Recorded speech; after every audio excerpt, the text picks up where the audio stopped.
há fronteiras. Posso dizer o que é que não é também. Colaborar não é ter a vertigem da exclusividade. Colaborar não é pensar que as relações monetárias são do alicerce de qualquer processo de inovação e de criação. Colaborar é ter a noção de que nem tudo assenta na espontaneidade. É importante nos processos criativos e nas redes que se estabelecem dar espaço à criatividade, mas é preciso alguma organização, um foco e um objetivo, portanto é preciso um método. E colaborar é ter a noção de que a fragmentação, que é virtuosa na implementação, no desenvolvimento das capacidades que cada um de nós acha que tem para desenvolver, mas que não pode ser a base do sistema de funcionamento. Nós temos muita noção em Portugal de que sabemos fazer todos muito bem o nosso trabalho e, em geral, cultivamos pouco o fenómeno da aprendizagem e da partilha de conhecimentos, e os processos criativos e de inovação, por definição, não podem ser processos isolados. Têm que estar abertos ao contágio de outras ideias, de outras experiências, até do conflito, não é? Do choque, do confronto. E a colaboração é, no fim disto tudo, mais do que a soma das partes. Portanto, há aqui um fenómeno que é a resultante desse networking, desse espírito de abertura, de quebrar essas tais fronteiras, de multiplicação, e esse efeito multiplicador é interessante porque dá sempre aquela conta do mais um igual a 3. Portanto, a colaboração não está no ADN de Portugal. Nós temos a noção de que mesmo os processos mais competitivos em Portugal, que são os processos empresariais, não fomentam muito a partilha de conhecimentos, o juntar as forças, o criar escala e dar escala aos projetos. Nesta interação com a sociedade ou em movimentos que partem da sociedade,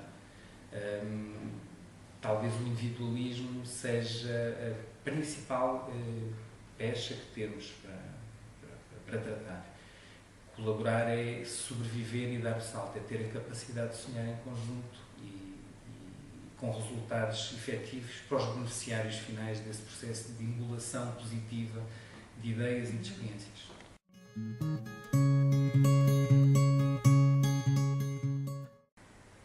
Pensar que a inovação social é algo que resulta apenas do terceiro setor é uma ideia absolutamente redutora.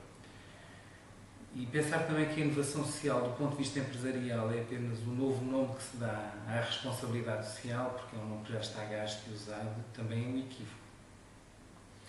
Fazer isto sem a participação de entidades públicas e sem a presença do Estado é talvez um exercício incompleto, porque grande parte da função social que foi reinventada na nossa sociedade, no mundo em que vivemos, mal ou bem, esteve durante muitos anos empregue e entregue ao Estado. Portanto, esta fusão dos três setores,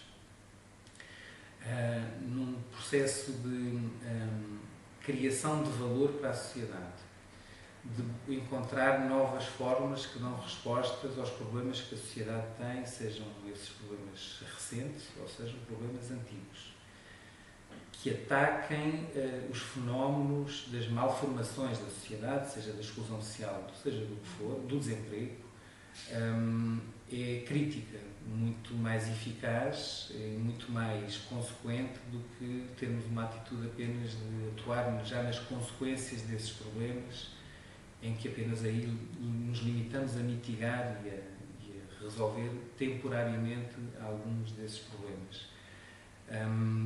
Do ponto de vista empresarial e de uma fundação corporativa, essa integração é a melhor forma de assumirmos que o melhor que uma empresa tem para dar à sociedade, para investir na sociedade, não é provavelmente dinheiro e não é seguramente um logotipo. Nós temos muitas responsabilidades na forma como as empresas têm vindo a encarar o processo da transformação social, porque achávamos que o recurso financeiro e a notoriedade eram os dois critérios que decidiam entre o apoio ou o não apoio.